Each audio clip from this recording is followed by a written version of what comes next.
Sat Sri Akal. I want to speak to you today about income protection.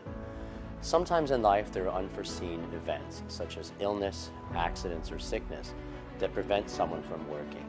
So there are certain insurance policies that are available to protect you and give you peace of mind in the event that such a situation occurs. We all know about life insurance, and we have auto insurance because we have to, and also critical illness insurance. There's another type of insurance, and that is a disability policy that can provide you with the peace of mind of having some protection in the event you cannot work. Essentially, there are two types of disability policies. The first is a group policy, and often that's provided for by an employer or a trade association, for example. The common elements of a group policy are that there's two definitions of disability. Usually for the first 2 years, the test is whether or not you're disabled from performing your own occupation.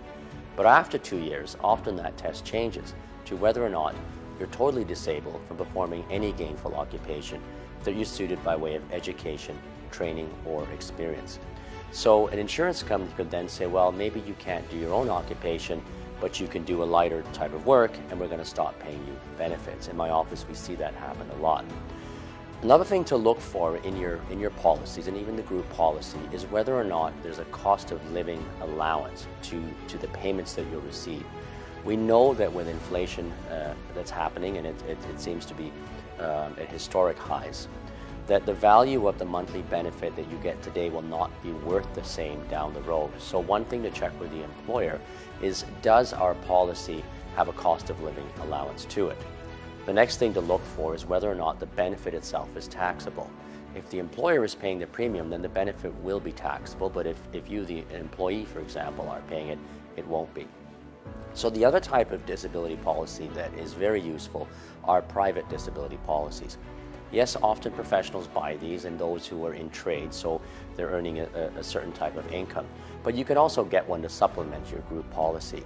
The advantage of a private policy is that you can tailor it to your needs. For example, you could have the disability definition to be that whether or not you're unable to perform the essential tasks of your own occupation, and that test continues even beyond 2 years and perhaps to even age 65 or beyond. That will help you in the sense that if you can't do your own job, your insurance company shouldn't be able to tell you, well, you could do something else and we're going to stop your benefits. The private policy benefits generally are non-taxable because you are paying the premium, and you can also have the cost of living rider put into there as well.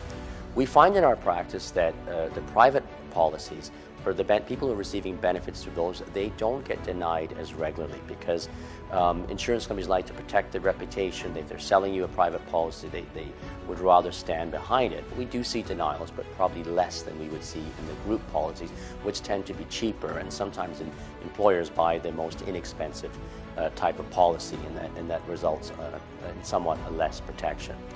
So I hope this is beneficial to you, but it also, my suggestion is look at your insurance needs and don't forget about disability insurance, because unfortunately unforeseen circumstances can happen, again, accidents, illness, or sickness that prevent you from earning your income and supporting your family. I hope this has been helpful to you. Please stay safe. Sat Sri Akal.